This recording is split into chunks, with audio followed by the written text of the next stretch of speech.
Comissão de Finanças discute minuta do projeto que deve tornar impositivas as ações incluídas no orçamento do Estado. Reinstalada na Assembleia Frente Parlamentar da Economia Solidária. A audiência discute projeto que concede isenção de ICMS para microprodutores primários. E ainda os preparativos para o lançamento da segunda etapa da campanha Adoção Laços de Amor. Agora, no Notícias da Semana.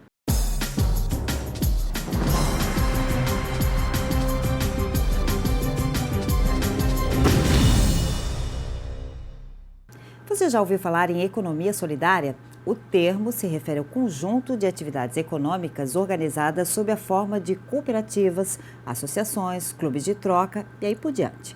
O trabalho delas parte do princípio de que a produção, o consumo e a distribuição de riqueza atendem ao coletivo. Em fomentar o desenvolvimento dessas organizações aqui no Estado é justamente uma das bandeiras levantadas pela Frente Parlamentar da Economia Solidária.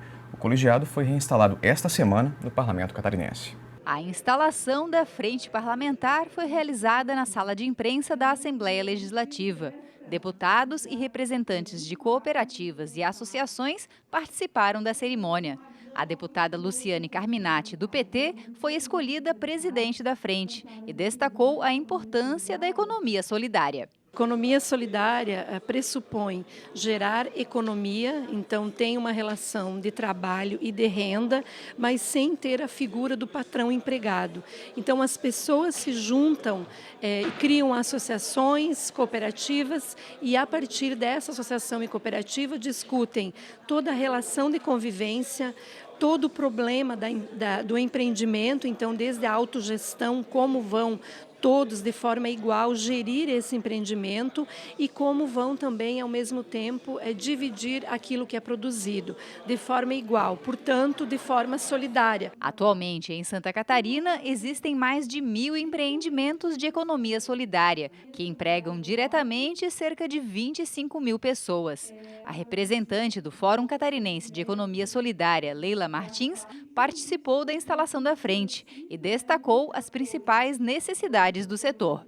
A gente tem como desafio prioritário o apoio para a abertura de créditos específicos para os empreendimentos, especialmente no sentido da compra de equipamentos e estruturação. E um outro aspecto que também é um desafio é a estruturação das políticas públicas, né, de Estado, para que a gente consiga, então, caminhar com um pouco mais de tranquilidade nesse processo, né, de representação, não só no Estado, mas também no município e também na nação, né? Durante a instalação da Frente Parlamentar em Defesa da Economia Solidária, a deputada Luciane Carminati falou sobre quais serão as prioridades. Estamos protocolando uma lei que é a iniciativa dos empreendimentos da economia solidária e também das universidades que prestam essa assessoria aos empreendimentos.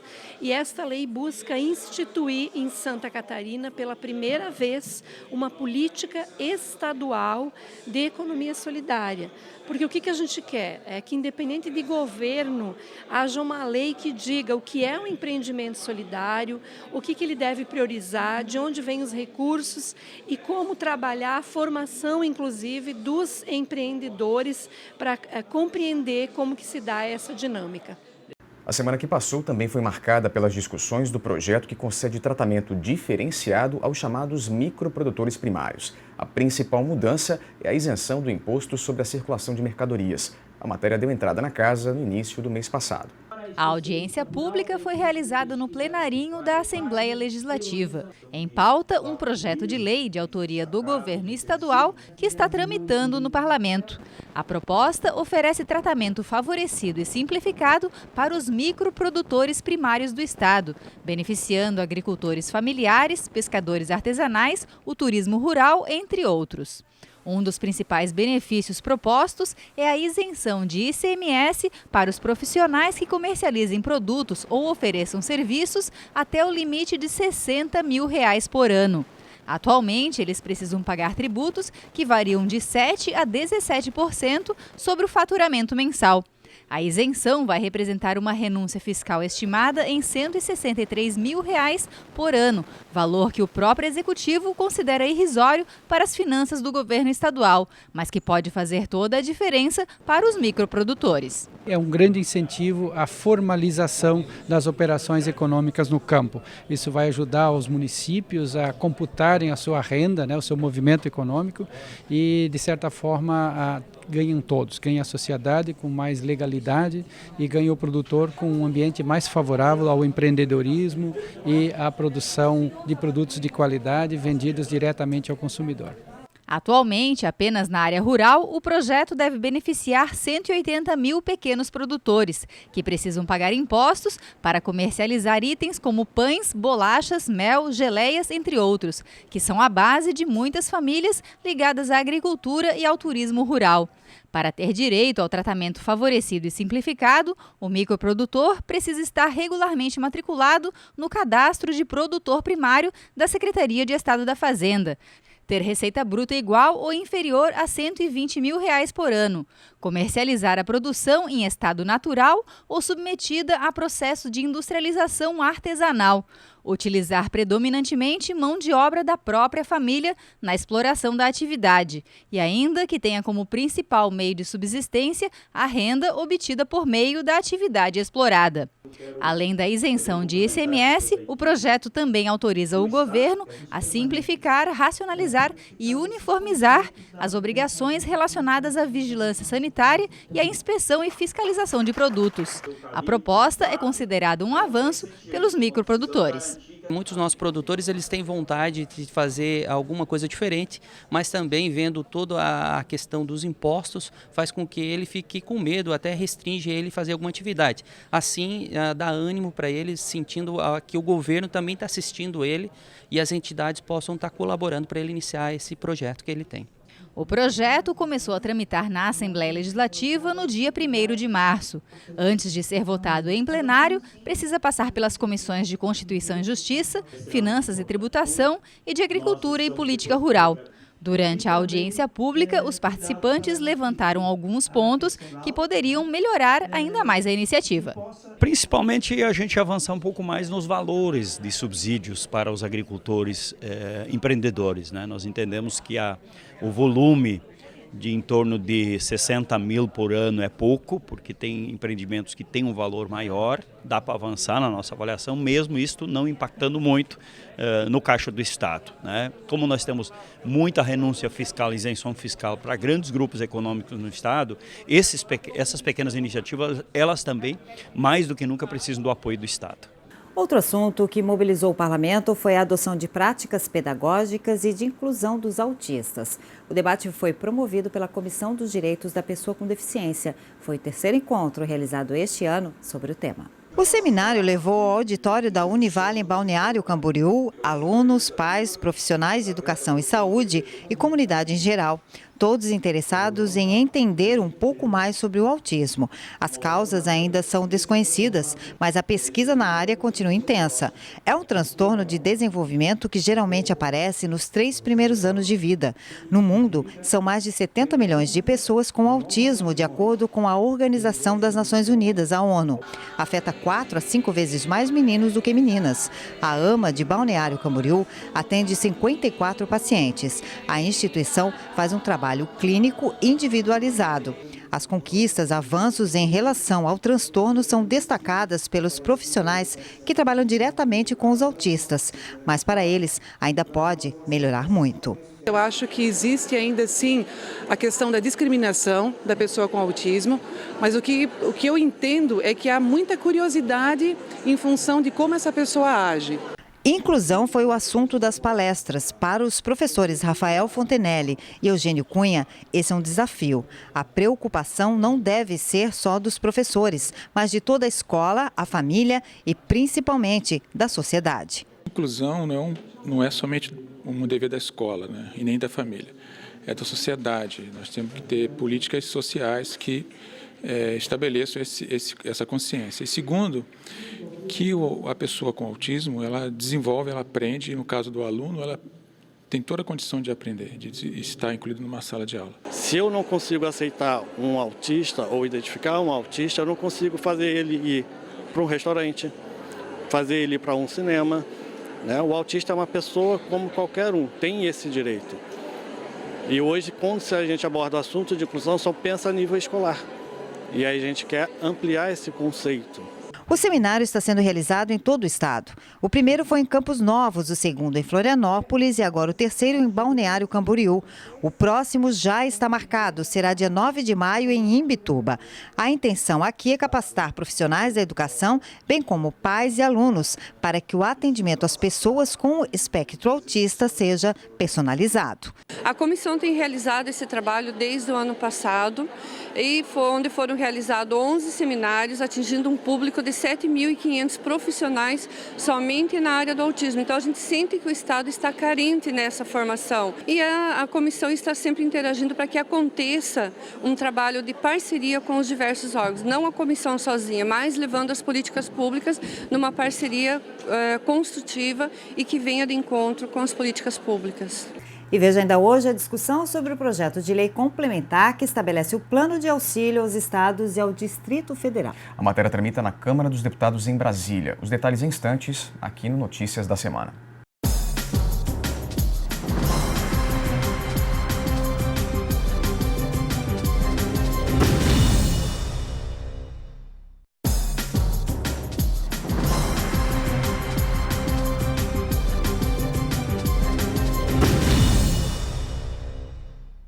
Deputados da Comissão de Finanças e Tributação debateram esta semana a minuta que torna impositiva a execução das propostas da Lei Orçamentária Anual. O documento servirá de base para a elaboração de um projeto de lei.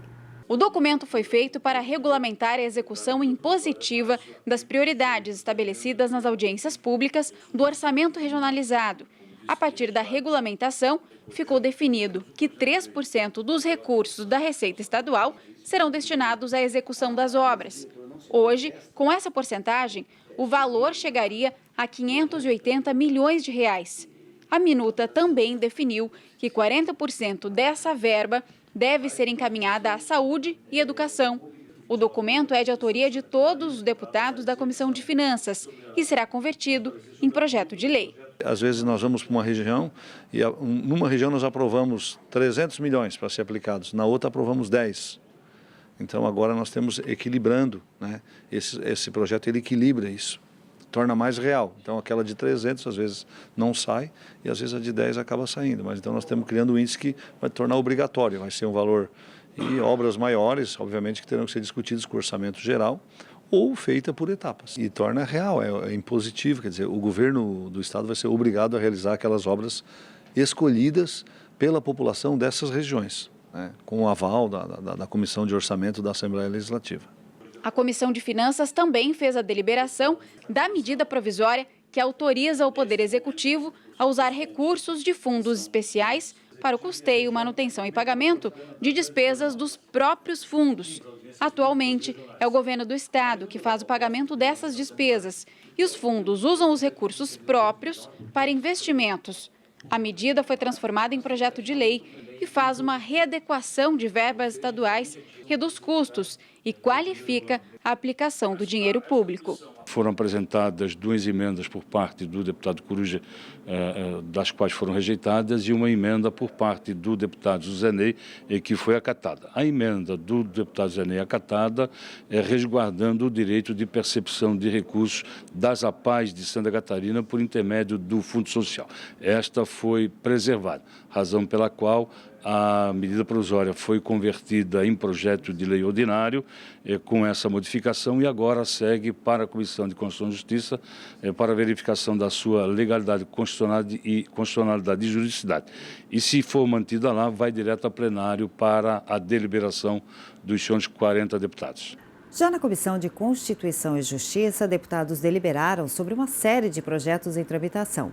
Um deles autoriza o Executivo a suspender o pagamento do auxílio alimentação para servidores licenciados e aposentados. Em reunião da Comissão de Constituição e Justiça, a deputada Luciane Carminati, do PT, votou pela rejeição do projeto que autoriza o Poder Executivo a retirar o benefício do auxílio alimentação para servidores que não estiverem na ativa. Eu diria que para a mulher, no momento da licença gestação, é um ótimo presente, né? É o momento mais bonito da tua vida e você vai ter uma redução de um direito adquirido que é o auxílio alimentação. E para a pessoa, para o servidor que se acomete de doença e que tem direito à licença, auxílio doença, ele perde o direito também ao auxílio alimentação. E que embora não é salário, mas você conta isso como despesa, como salário, porque se você não tiver esse direito, acaba você tendo uma redução na tua remuneração. Para o relator da matéria, deputado Valdir Cobalcini, do PMDB, a Comissão de Constituição e Justiça aprecia somente a admissibilidade da matéria e cabe à Comissão de Mérito aprovar ou não o projeto. Nós transferimos esta discussão para a Comissão de Mérito, porque a Comissão de Trabalho e Serviço Público foi esse o nosso voto, né? E obviamente que suscita sim uma discussão, ela deve ser travada na comissão, né, de mérito. Se houver, né, alguma emenda ao projeto, ele retorna então à Comissão de Justiça. Mas nesse momento aqui, nós devemos votar apenas pela admissibilidade do projeto e foi o que nós fizemos. Outro projeto discutido pelos deputados da CCJ foi o que estabelece o plano de auxílio aos estados e ao Distrito Federal. A matéria tramita na Câmara dos Deputados, lá em Brasília. Um grande número de servidores públicos participou do debate, Cláudia. Eles alegam que o projeto vai representar arroxo salarial e perda de direitos adquiridos pela categoria. A audiência pública foi realizada no auditório Antonieta de Barros, que ficou lotado de lideranças sindicais e servidores públicos vindos de vários municípios. O deputado João Amin, do PP, propôs a realização do debate e coordenou os trabalhos. Participaram vários deputados estaduais e o deputado federal Espiridião Amin, também do Partido Progressista, relator do projeto 257, que estabelece o plano de auxílio aos estados e ao Distrito Federal e que foi tema da audiência pública. O projeto de lei complementar tramita na Câmara Federal em regime de urgência e prevê a renegociação da dívida dos estados com a União. Mas, em contrapartida, o governo federal faz uma série de exigências que atingem de forma direta os servidores públicos e a qualidade dos serviços prestados pelo Estado, como o congelamento dos salários por até 2 anos e o impedimento para a realização de novos concursos públicos.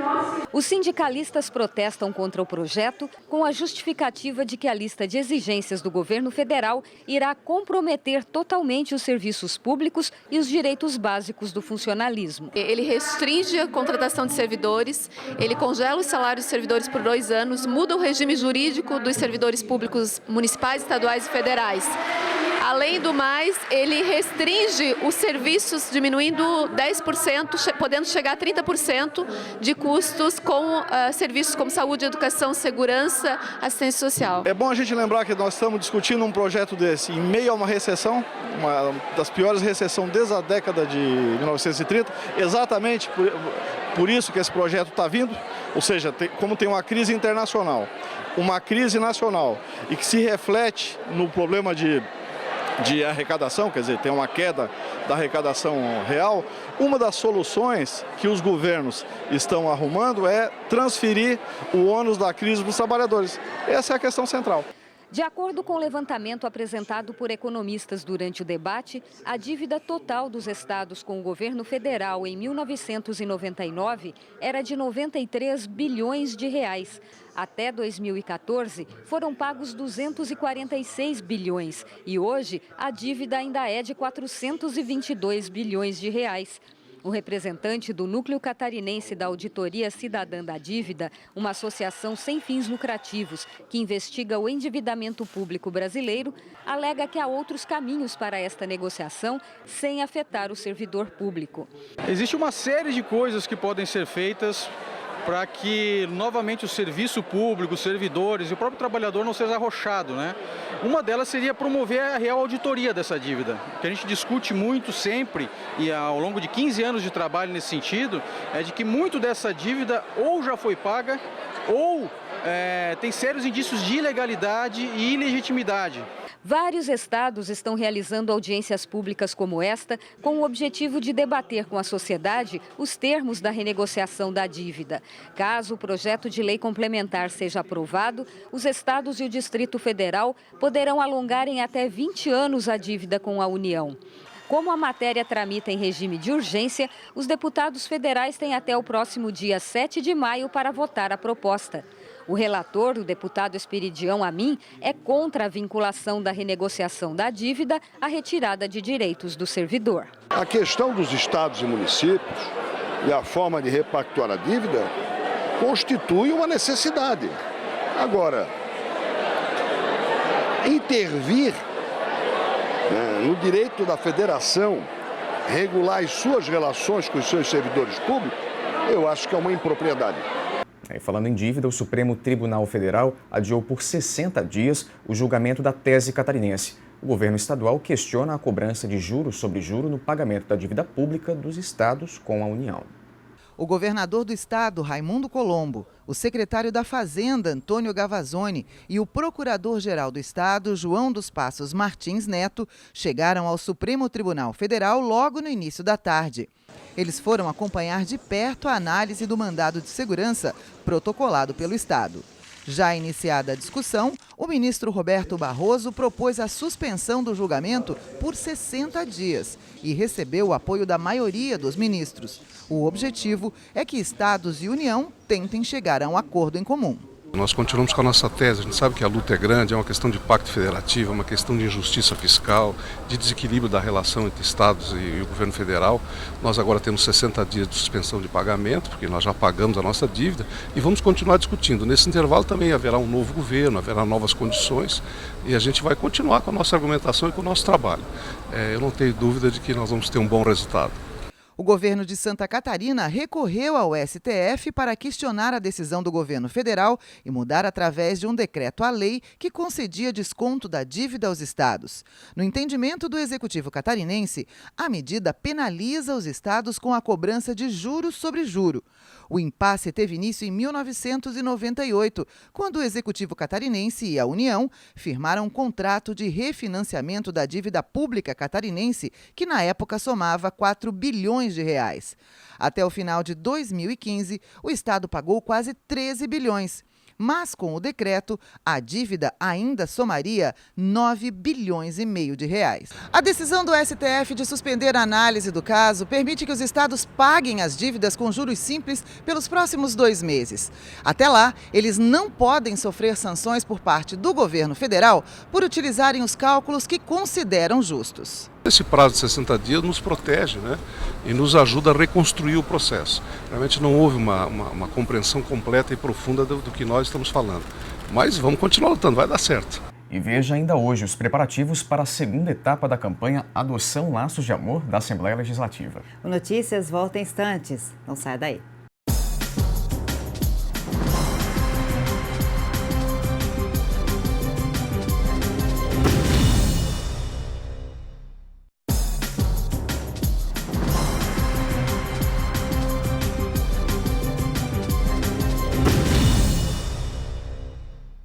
Deputados realizaram essa semana a primeira reunião da CPI que investiga a comercialização de medicamentos falsos aqui em Santa Catarina.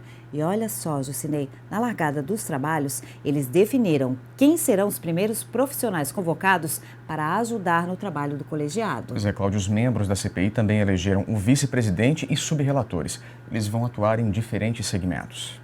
A Comissão Parlamentar de Inquérito, que investiga a falsificação de medicamentos, foi instalada na semana passada, quando o deputado Dr. Vicente, do PSDB, foi eleito o presidente da CPI e o deputado Fernando Coruja, do PMDB, assumiu como relator.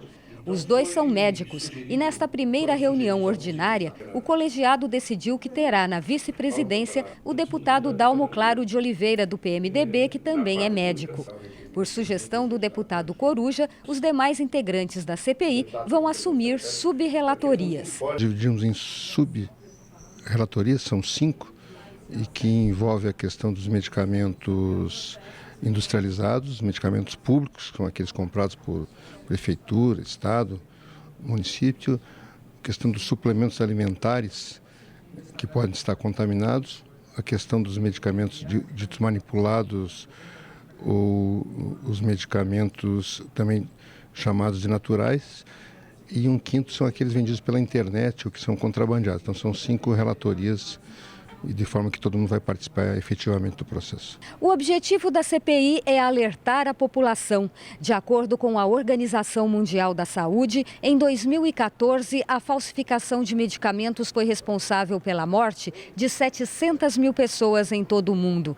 A estimativa é que até 20% dos remédios comercializados sejam falsificados e que circulem em Santa Catarina mais de 500 tipos de medicamentos piratas, principalmente hormônios anabolizantes e drogas para emagrecimento e disfunção erétil. O prazo para a conclusão dos trabalhos da CPI é de 4 meses, prorrogáveis por mais 2. Os deputados querem que a CPI contribua para a certificação da qualidade dos medicamentos comercializados no Estado e garanta mais segurança ao consumidor final. Para isso, eles decidiram, nesta reunião, buscar o apoio de outras instituições. Os parlamentares definiram visitas a órgãos que poderão ajudar no trabalho de investigação, como o Tribunal de Justiça e o Ministério Público do Estado, e quais serão as primeiras convocações. Para a próxima reunião, serão convidados o Superintendente de Vigilância em Saúde do Estado, Fábio Gaudenzi de Faria, a diretora de Vigilância Sanitária, Raquel Bittencourt, e o diretor do LACEN, o Laboratório Central, Winston Luiz Zonkowski. O que nós temos que saber se estão sendo contrabandeados os medicamentos, se estão sendo vendidos nas farmácias, se estão sendo oferecidos às pessoas em academias de musculação, eventualmente medicamentos proibidos, se estão sendo comercializados remédios para redução de peso proibidos que foram pela Anvisa, enfim. O que a gente quer, através da CPI, analisar o mercado de medicamentos, principalmente aqueles banidos, né, para dar mais o quê? Mais segurança ao consumidor, às pessoas no Estado. As reuniões ordinárias da CPI deverão ser realizadas sempre às terças-feiras, à 1h30 da tarde. A próxima já está agendada para o dia 3 de maio. O Conselho Estadual de Entorpecentes pediu esta semana apoio à Assembleia para a realização de um encontro anual. A ideia é reunir em Florianópolis representantes de organismos que trabalham no combate às drogas nos municípios catarinenses. Mas a iniciativa esbarra na falta de recursos. O delegado da Polícia Federal, Hildo Rosa, preside o CONEM, Conselho Estadual de Entorpecentes, há quase 2 anos. Ele compareceu à reunião da Comissão de Prevenção e Combate às Drogas para levantar 2 questões. Uma delas é que há 2 anos ficou concluído o documento da Secretaria de Estado da Assistência Social estabelecendo políticas públicas de combate às drogas, mas até agora continua engavetado. A outra, mais urgente, é a realização do encontro anual promovido pelo CONEM, que corre o risco de não acontecer pelo 3º ano consecutivo.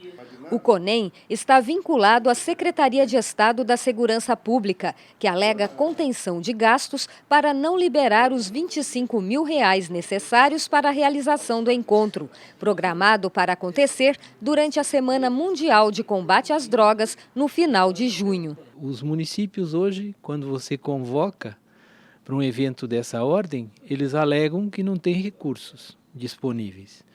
Então a ideia é que nós possamos garantir no mínimo a estadia, né?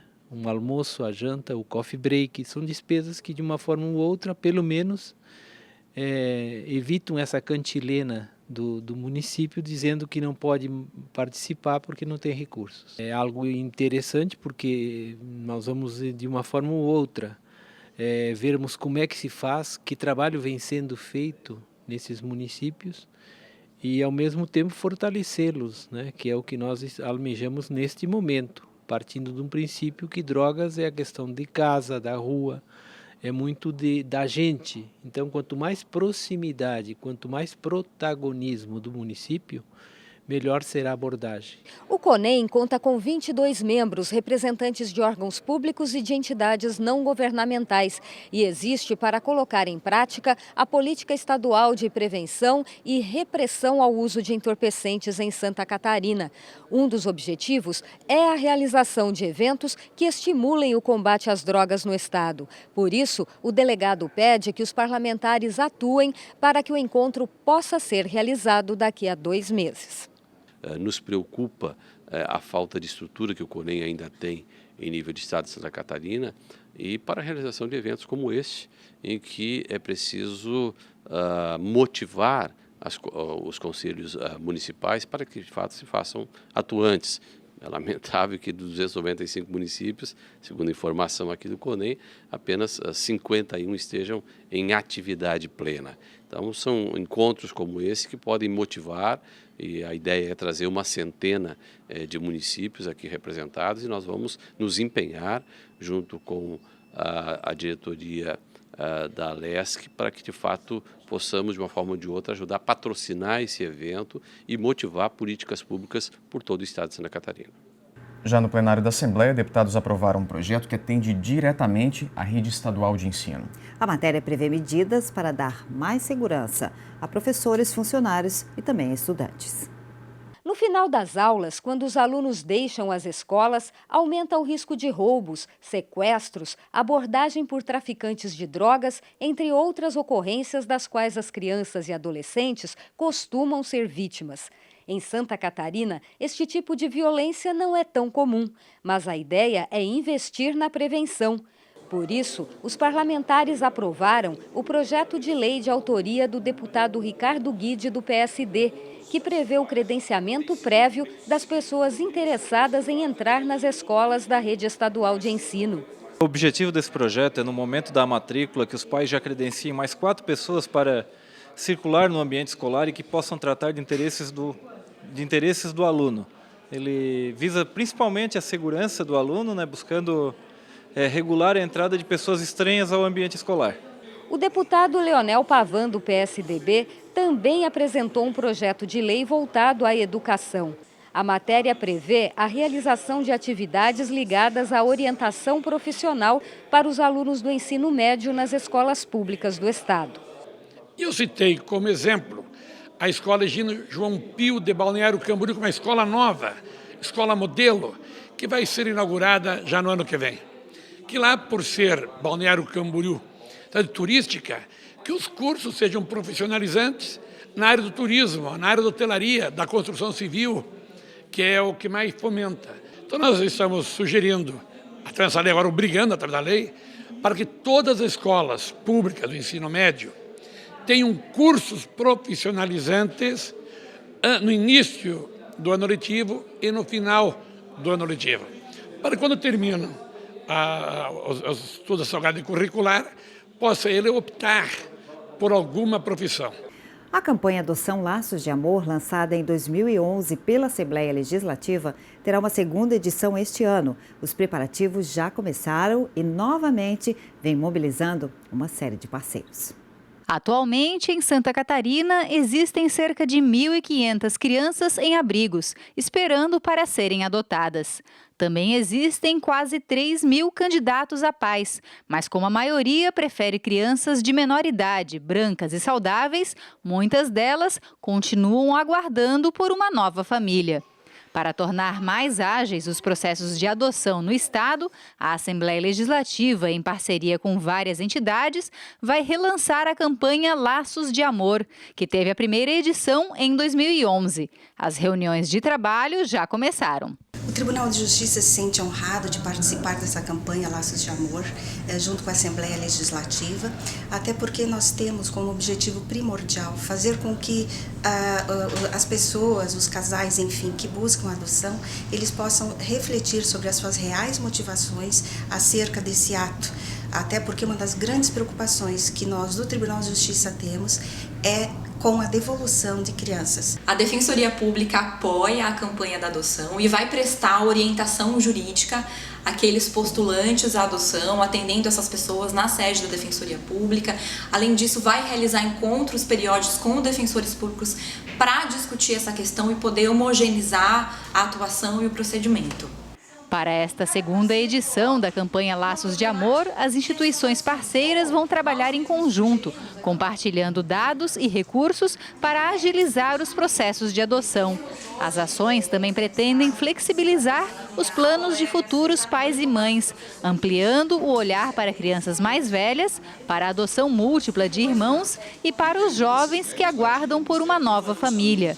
O Ministério Público também vai participar da campanha. A campanha Laços de Amor, que está sendo retomada pela Assembleia Legislativa, OAB, Ministério Público de Santa Catarina, Tribunal de Justiça e outros parceiros, tem o foco de sensibilizar a sociedade catarinense para o tema adoção, que é um tema muito importante e que a sociedade catarinense precisa trazer para si, mais uma vez, essa discussão. O Ministério Público ele tende a contribuir com essa campanha em três nortes, né? O primeiro seria com relação à questão dos dados, quer dizer, sistematizar os dados que nós dispomos, até para que se possa ter políticas públicas e se pensar de forma mais científica, mais estatística. Nós temos uma outra questão, que é a questão de orientação dos promotores de justiça com relação à celeridade dos processos de destituição do poder familiar, que é um nó em relação a essa questão, né? E com relação à necessidade também de que as crianças sejam encaminhadas para as famílias que estão no cadastro, tão logo haja sentença de primeiro grau, que é um grande problema, que é a morosidade em relação aos processos de adoção e a institucionalização dessas crianças. A segunda edição da campanha Laços de Amor deverá ser oficialmente lançada no dia 25 de maio.